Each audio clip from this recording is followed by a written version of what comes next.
I guess I can only describe this board with the phrase chaos is a ladder.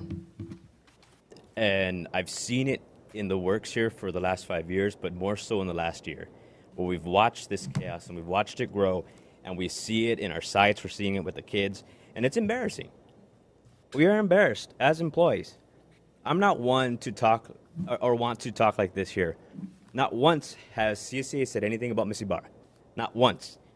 Yet you participated in a seminar where you describe how the community rose against you and how classified poorly treated you. We have not once said anything to you.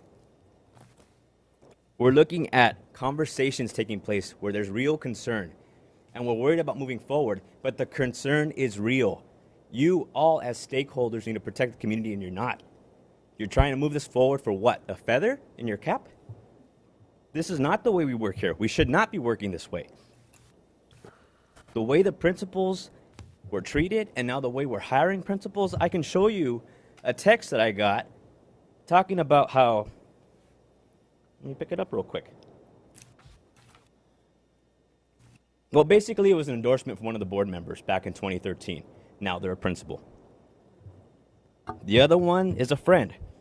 Amid the chaos here, we do not know who was hired for what position. Amid this chaos, we skipped item number 7 on the agenda, which was reporting out on closed session on items. That's right.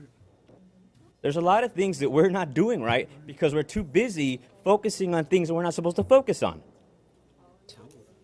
We make up things on the spot. Suddenly today, we're going to condense all of our talking time into 3 minutes.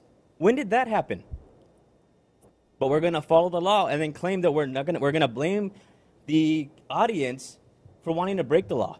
It's a shame. It's a shame display. It's just we're grandstanding up here. We're insulting each other. We're done. We're done. It's so many times do we have, or have we heard out there that the Trumpistas are taking us and they're attacking us. The conservatives are taking over the unions. And yet, you all are acting like Trump. This needs to stop. Thank you. Thank you very much, Mr. Hernandez.